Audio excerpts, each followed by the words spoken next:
भाबर ठाकुर सी अटे मायाधर बुझी पारिछि कि केही माया को ताहार एठी अछि एठी नाही सबुठे से थाई छार मनीष कि तार लीला को जाणई श्री जगन्नाथ एक अलौकिक लीला जहाँ आम देखा पाऊ जगतसिंहपुर जिलार तीर्तल ब्लॉक अंतर्गत कटरा पंचायतर भटगाँ ग्राम अति आश्चर्यर विषय दीर्घ 30 वर्षर पूजार्चना और घोष यात्रा पर श्री जगन्नाथ मठ साही परित्याग कर भटगाँ ग्राम एक भव्य मंदिर अवस्थान कले।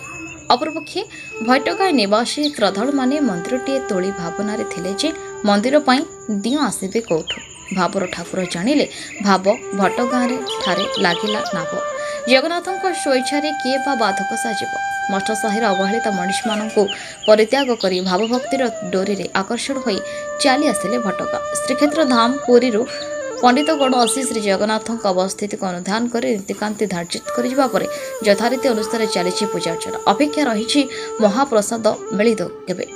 खुशी गदगद पंडा पढ़ियारी और ग्रामवासी निर्माण चली माँ विमला मंदिर महाप्रसाद बाहर को बेस डेरी हेबनी बोली मंदिर कमिटी सूत्र प्रकाश आसंत शुणा मंदिर विषय रे किछि रोचक कथा।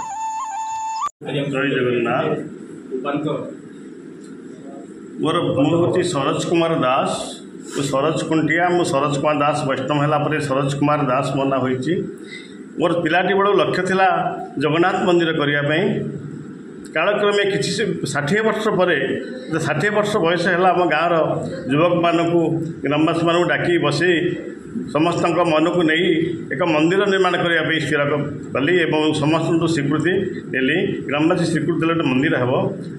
से मोर जड़े पुतुरा अभिषेक कुंडिया आउ सुमंत राउत बोली से आए बहुत आरंभ मत सहयोग कले मंदिर 17 मसीहा मार्च मास 25 तारिख ये शुभारंभ है 19 मसीहा 20 मसीहा 2 वर्ष बंद होगा कोविड कोविड निर्माणकारी मैंने आसीपारे ना बंद कर दिगला 21 मसीह आरंभ है 23 मसीह मंदिर शेष है मंदिर शेष है प्रभु केमी आसवे प्रभु आसवे बोले आम स्थिर करनलु ए प्रभु ये आस निज मन को आज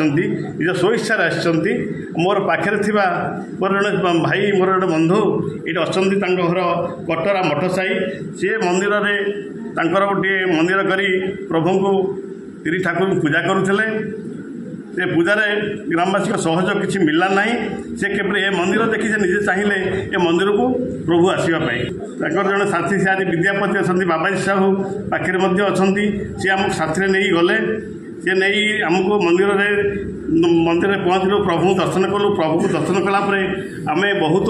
उत्साहित हो आनंदित हो प्रभु को ये प्रभु केमी आम से जीवे आम समस्ते से विषय बहुत चिंता करी बहुत भाव विहल हो गलु मंदिर सरला आम 23 मसीहा फेब्रुआरी 24 तारिख मंदिर प्रतिष्ठा कराला एवं दैतापति 7 जन ये अच्छा विपिन साहू अभिमन्यु स्वाई आमर अभिषेक खुंटिया बाबाजी साहू आउ जड़े निमाई विश्वाल जड़े सुशांत स्वाई आमर दैतापति अच्छा दैतापति माने नियुक्त है ये बाबा आमर शंकराचार्य आमर ये ना प्रतिष्ठा है ये जड़े साधु आ ये जड़े पूजक ये भी शंकराचार्य भाव आम पाखे अच्छा एवं से नीति नियम अनुसार आमर पर्वपर्वाणी सब स्थिर है 12 पूर्णिमा 13 पर्व जिते नीति विधि अच्छी प्रभुंर सबू छोट आम ये कार्यक्रम करुचु एवं प्रति पूर्णिम प्रसाद 500 ରୁ 1000 भर लोक प्रसाद दि जाऊँगी आम पाड़ गोटे स्थिर कलु आमर ये प्रभुंर कि संपत्ति ना आम ये आखपाख 4 खंडी मौजा भटगाँ उराड़ चटोड़ जैनाबाज गोष्ठी किरणटी गुंठिला गोविंदपुर भक्त मैंने पाड़ी दौरान 12 वर्षक बारवासी आमर 400 पालिया हो गला प्रभुंर नीति करमर जो वर्षकर 365 पाली ठीक सुचारू रूपे चली ये अंचल समस्ते प्रभु पाखे पाई समस्ते ये पूजा करमर चिंताधारा था ये जगन्नाथ मंदिर हम जगन्नाथ दर्शन पाखे लोक मैंने करेंगे और प्रभु आमको बहुत खुशी रखिए। महाप्रसाद महाप्रसाद आमर बर्तमान लक्ष्मी मंदिर प्रसाद चली लक्ष्मी मंदिर ए बर्तमान संपूर्ण हो गलानी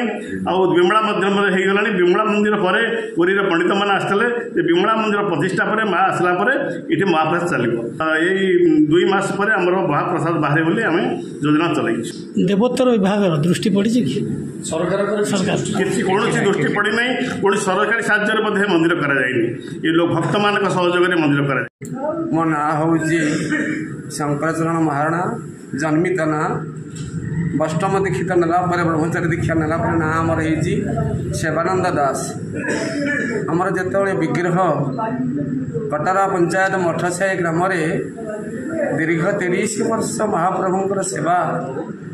निजुक्ति थिलु आमे जगन्नाथ कृपार जगन्नाथ भट्ट आस गोटे विचित्र नीला कौन विचित्र जे कटरारू मठसाई ग्रामनाथ आसवा यहीटा गोटे स्वतंत्रता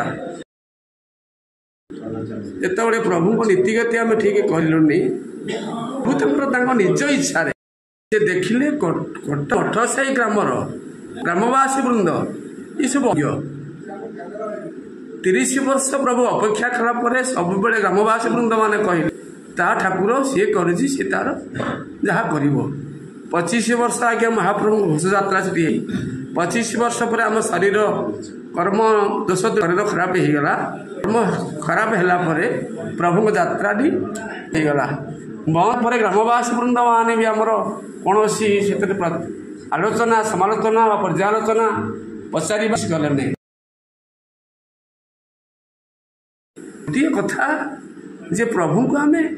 ग्रामवासी बंध मैंने बुझिले ना मोर अड़ोसी पड़ोसी बुझिले नहीं ना मोर निजर आत्मीय स्वजन मो सब परिवार पर नहीं जिते किसी न बुझिले चिंता कले जे एमाने आंको परिवार अयोग्य ग्रामवासी माने भी अयोग्य प्रभु तांको बाटरे तांको सो इच्छा कटरारू भट्टग्राम जाए प्रभु तांको इच्छा आसी आम तो पूजा करिया आम शक्ति कहीं आम तो पुओ भली रखीलु जहाँ आमको पछे कष्ट हो आम पुओ को भट्टग्राम ग्रामवासी माने अति आनंद अति सुख रखी यहाँ आम महान ये ठाकुर आसले आम 2 वर्ष है जन्मदिन फेब्रुआरी मास 24 तारीख में जन्मदिन हुए मठसाई जो बाबा आम शंकर